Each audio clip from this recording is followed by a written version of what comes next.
Welcome today to Roundy's Rants, Raves, and Reviews. Today I have my friend and author, Susan Phelan. I'm going to say this wrong. Phelan. Phelan. See, I knew I was going to do it wrong. You were Uh, Phelan? Say it right. there we go.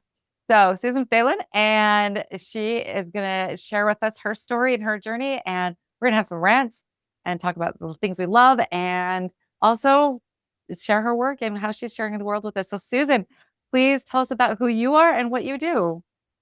My name is Susan Phelan, like you said. Yeah. I'm a writer and a actor. And I was pretty much a stay-at-home mom most of the time my kids were growing up. And by the time I was ready to go get a job, it would have been my biology degree was way out of no good anymore because it was so old. So I decided I would do what I had been doing and writing and acting. So you had your children and raised your family first and then got into this?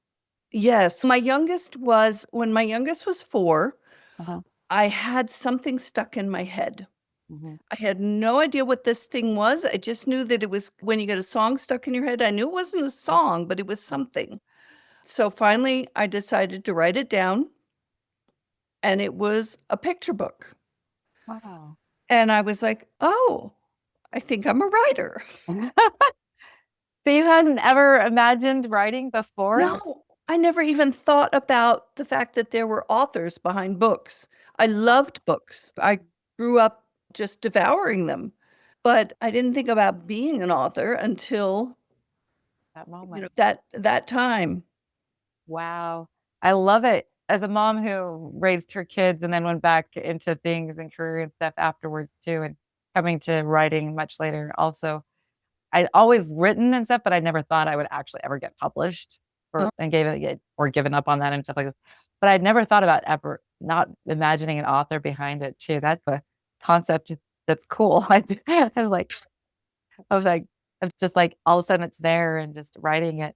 What did your family think when you got into it? mostly supportive, mostly, oh, Ra, you go, Susan. But most of them never really expecting much to happen from it. Right. Yeah. So how many books have you written now since that first one then? So far, I have birthed one book, which meant got it all the way to publication. But I have a young adult manuscript that's with agents right now to see if anybody wants to pick it up. And I've got a chapter book that I'm putting touches on to try and get out. It's got a really catchy name, and I'm hoping it will catch an agent's eye. It's called Confessions of a Fourth Grade Mermaid. Awesome. I've got a lot of partial manuscripts, and I've got a middle grade historical that I work on, and then no, I need more research, so I put it aside to let it simmer for a while and get the research done. So yeah, I've got a lot going, and I just That's see awesome. which I'm ready for at the time. Which one you're going to add to and get Yeah. cooking on and stuff like that. I love that. Now I know you just took a trip. Was that for research that you did some research while you were That out was there for part that of it. historical? It Okay. was I grew up in New Jersey, and I had a high school reunion. So I did the high school reunion. I did some school visits in my hometown. And then I went down to the Civil War Medicine Museum. It's in Maryland. So that's just one state down, and got some research for my historical novel. Good. I was like, I saw you out there. I'm like, oh, I hope she's getting to have some fun researching too while she's out there. And It was just like, great. I had let the person know that I was coming. I mhm. had a stack of books sitting there for me, and one of them she could photocopy for me. You couldn't photocopy all of them because of copyright issues, but it's Civil War right after the Battle of Gettysburg in Mhm. a home that became a hospital. And two kids have become nurse and, I don't know, steward, I guess you'd call him, Mhm. of things that were going on there. So it's a middle grade, it's from their points of view. And so I had to get some details of who were the patients there. Is there one that died that in particular I could focus on and put some details in? And I don't want it to be so detailed that it feels like you're studying for a history exam. Uh, I don't but I want to take want that test. enough Thank to you. make it rich. No, especially from a child's point of view or a younger age point of view, because we often get the stories from the soldier's point of view and from the government, but we never really get the story, especially from a child or a younger individual's perspective of how that impacted them. I think that always interests me more. In fact, I have a manuscript I set aside that I will get back to, I hope someday, that's again from a middle grade point of view outside of the one of the internment camps in World War II. Mhm. So it's again, the citizenry may not be fighting, but they are affected by the war nonetheless. Absolutely. That is such a powerful thing. And even in regular life, sometimes we're like, I don't know if you've heard this. It's like when you go to the real world afterwards, like this world that they're living in isn't real and they're not facing all these things in their lives that are very real for them in this moment. And I love that you don't just miss that part of our society and who they are and what they're going through within that. Yes, Absolutely. totally. So your first book that is published, I know you've got a book, but you also do something else with it. Can you tell us about that? You do book visits, but you've also got what the is it a guide with it for teaching or Oh, yes, my publisher, that's chickenscratchbooks.com, what it was? Yes. human book. Yes, Misclassified. Misclassified is published with Chicken Scratch Books, and they publish only clean middle grade, no like social agendas in it. And they also publish teaching guides to go. In fact, they have two different kinds of teaching guides that go with each book. So the author does a little bit for the teaching guide, but I didn't put it all together. Okay. But it's really great for, as well as regular teachers, for homeschool teachers, homeschool moms, just whoever is interested in that kind of a thing, so that you don't have to do all the extra work. A lot of it's done for you. I love when I get books like a lot of historical fictions or texts that are rich, that they have something from the author, like an interview, or they have that here's some questions to ask and discuss about what you've done. Because there's sometimes things that I wouldn't think about it, even as an educator, that would be enriching and something to think about. And so when I was reading yours, I was like, oh, this is so cool that there's this guide and this Yeah. ability to teach. And so how do you go into classrooms? You said you did some visits while you were back home. What's that like to go in and be able to talk about your work Oh, with the grade you're writing for? that was so fun. The librarian set it up, and she had the fifth grade classes come in. There were four different fifth grade classes. And so it came in two and two different sessions.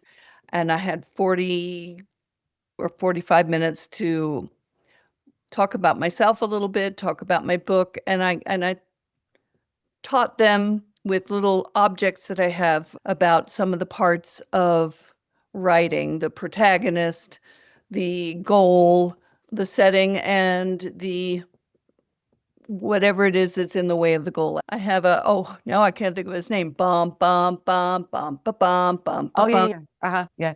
A Oh, the bobblehead. throwers. Yeah. Yeah, a Uh-huh. bobblehead of Oh, the little the little Darth Vader. bat. Darth Vader, thank you. There you go. Yeah. Thank you. A bobblehead of him to represent something that's in the way of your goal, your Love it. antagonist or whatever it is. Sometimes it's even us. In the way of ourselves. Yes, very. Yeah, every day, sometimes.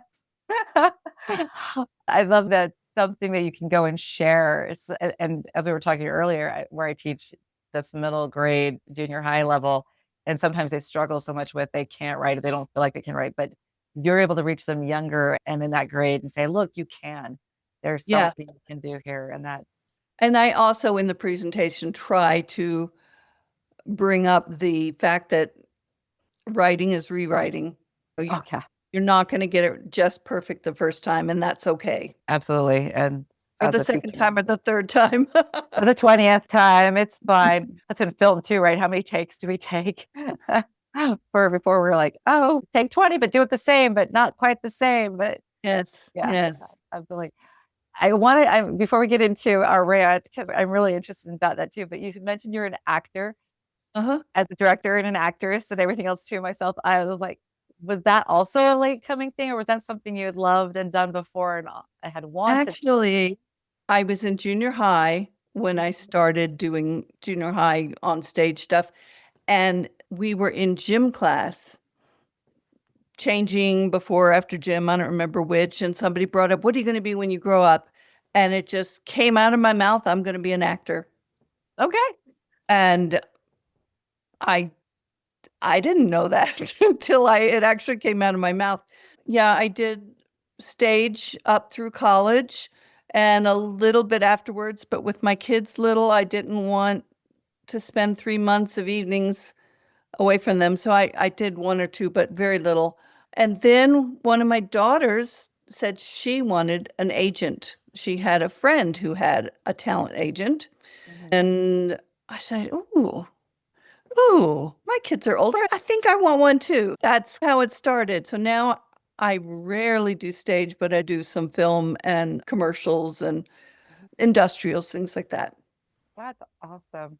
Because I know, like, I think the thing that I know you from is Faith of the Angels is where I saw you acting. And Mhm. that's a fun story to hear because as a stage actor and a stage director and everything else, I've dabbled in film and I've been an extra in films. Uh-huh. It's a very different world, very Different. different. My husband doesn't mind going on set for 12 hours and doing it. I'm like, can I just get on stage and play, please? Yeah, I found that I'm not made for films. For me, it's the 3 months that right now I'm not made Right. for. And that's true too. I took 10 years off just to have my kids from pretty much everything. I did work in a hospital for a while, like being an aide and a clerk and stuff while they were young because my husband and I could flip our schedules. But, and then I became a teacher because I was like, yeah, there's no way I can, but my kids were in my plays. That's the only way we made it Mhm. work. They had to be in my plays because you're right, for 3 to 6 months, that's my life Yeah. is doing a We did show. summer stock once with how I think I had three of my kids with me doing that. So that was fun to do with them. That was the greatest thing is my husband actually came became a tech for me. And so it was like a whole Oh, family affair. It was like, yeah. nice. So I miss that sometimes because now they're all gone and my husband is doing his own things. I'm like, I'm still directing, but it's just not the same. And I miss that kind of that connection that we had together with it. And it was definitely a good part of my life at that. Very cool. Your rant, I agree with, and I'm so excited to talk with you about this because you were talking about book banning. And I'm like, there's, and I've got mixed feelings with it because, of things and stuff. So I'd love to hear your thoughts and we can have this nice conversation about what our thoughts are on this very Okay. Book important banning. issue of banning. It's a very important subject. Just Absolutely. the same way that we were talking about the experiences of like back in the war, people nowadays have all sorts of different experiences and need different kinds of books to see them through that. Book curating, yes, book curating is what librarians are taught to do, and you only purchase the books that are good for the kids that you have, which means, yeah, some people might think that's book banning, but no, that's Just just not stalking it. curating. Yeah. Yeah. Book banning comes in when the government gets involved and the Mhm. government makes those decisions.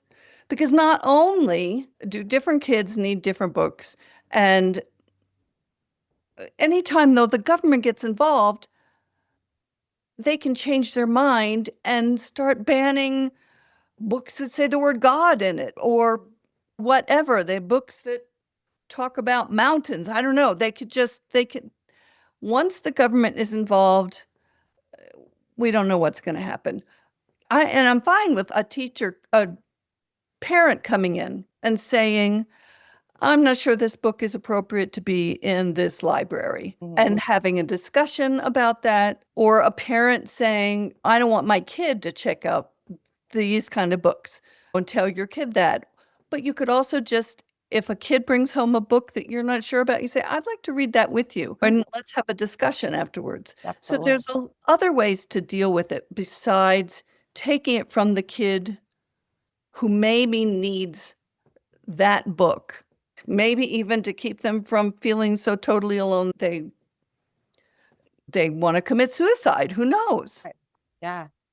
It's so funny because sometimes the books they're banning too are ones that are so rich and so important to what we are as a country and how we are as a society. And like you said, once the government gets in, they take out things that they deem is not with their agenda or whatever. Huck Finn being one of the ones Oh, that I yeah. love. I remember reading Fahrenheit 451, still one of my favorite books of all time. And you're right, they start banning the Bible, they start banning all these things, and you're just like, when does it stop?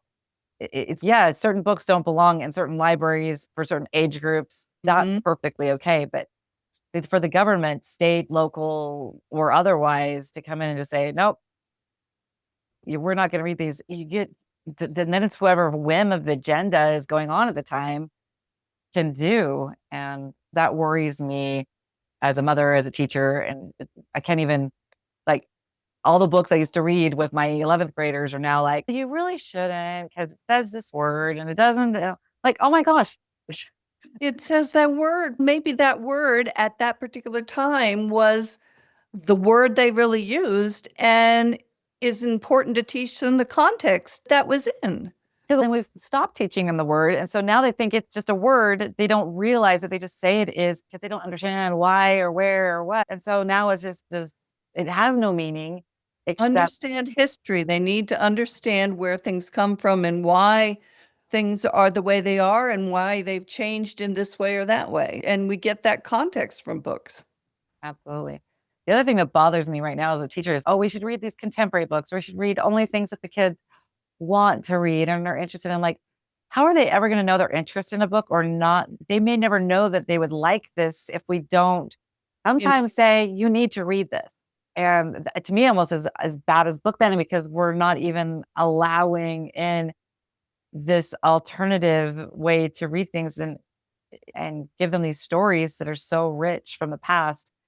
Oh, just read the things nowadays. It's great. And I'm like, we're missing something again. We're not getting that past. and going the other way on that. Yes, the past is important, like you said, but also if a kid is reading anime books or what graphic novels, it's reading. It's still Exactly. reading, it's comprehending, it's we don't need to say you can't read those.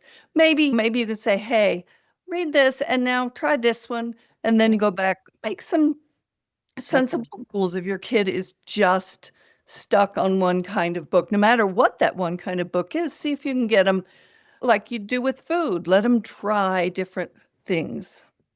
And I love that now there's some mangas, and I'm not a big comic book or things, but graphic novels they've done of some of the classics are actually very incredible. We found a manga of the Scarlet Letter to teach to our 11th grade class because the other teachers were worried the kids wouldn't understand the Scarlet Letter and read it. And I'm like, I had kids in California, the lowest end, who read it and loved it. But okay. So we got the manga version and offered to them. And I was worried I was not going to get the same level of discussion, but I actually got a really good discussion. I enjoyed it because it brought to life the images so well because the author of it had done such a good job. And then I Oh, got a 1984 one. And so for someone who's not into that, I was able to get into it because it combined the two in a beautiful way. And I was like, this is what we need. oh, that's fantastic. Yeah. Is there a favorite book of yours or a book that has been banned or considered banned? Actually, the book, because I'm really bad at picking favorites because I'm afraid as soon as I pick the favorite, I'll think, oh, wait, what about this What one? about What this about one? this? So, Yeah. so the one I stick with as one of my favorite books is To Kill a Mockingbird. Oh, I think it affected me so much reading about that. And I probably was in high school when I read it. I really don't remember that. And I learned a lot about what society had been like and maybe still isn't perfect, but is a little better than it was then in certain ways. It was a moving, beautiful book. And the movie. Oh, I know. So good. And interesting enough, it's from that child's point of view too. yes. from that innocence of understanding. Like, which is probably why I like Huck Finn so much too, because it's coming from that young boy's perspective Uh, of that innocence and seeing the world and showing us through that child's eyes what it could be or should be. and I just remembered my son and I were both in that play. Oh, He was Dill, and uh-huh. I was Miss Dubois, or was that her name? Yes, Dubois, Dubois. Yeah, something. I'm Yes. sure. That is all. That's a memory to have right there too. I love that. There's things which kind of leads us into this next thing. I asked what influenced you or what literature has impacted you, and you had an interesting answer. And so explain to my audience what your answer was for that It was, how did I word it? concept of story. Concept of story. I am, I love story. And I think that the world is made up of stories. And this example hit me a couple of years ago that made me realize maybe I am, you know, how sometimes you think, am I supposed to be doing this? Or maybe I should be doing that or whatever.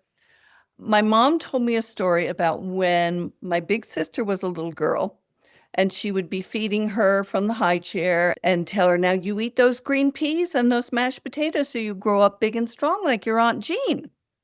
And so she would then, that would motivate her and she would eat.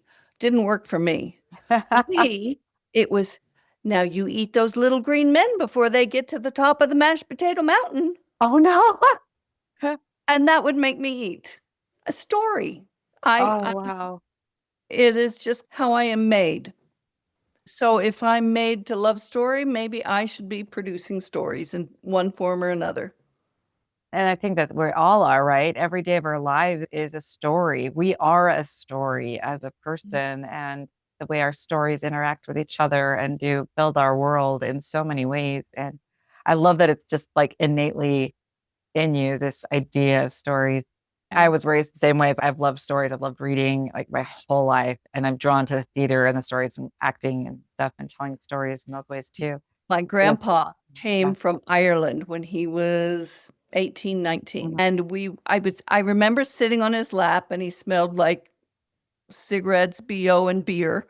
Uh, but he would tell stories to Mhm. me. They were of him fighting the cowboys and Indians.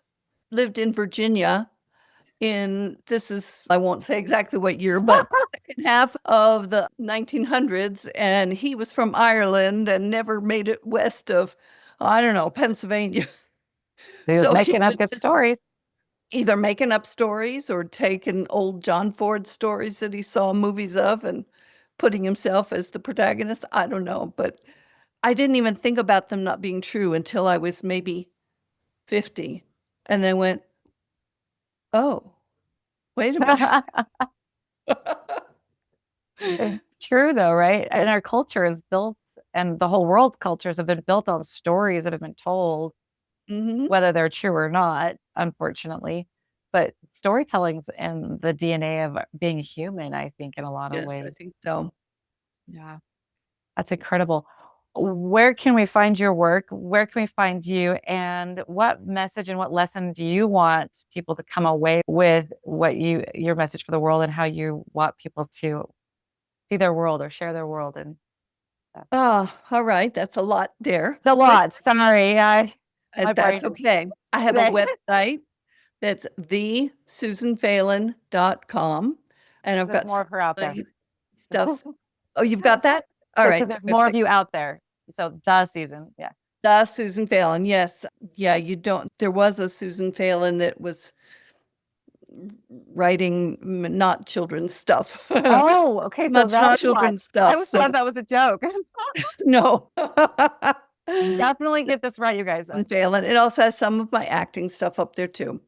And you can find Misclassified at chickenscratchbooks.com or on Amazon.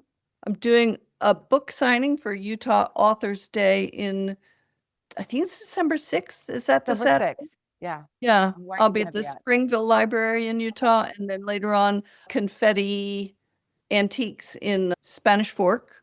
Okay, good. Yeah, and come by and say hi, even if you don't want to buy a book. I like talking to people and hearing their stories.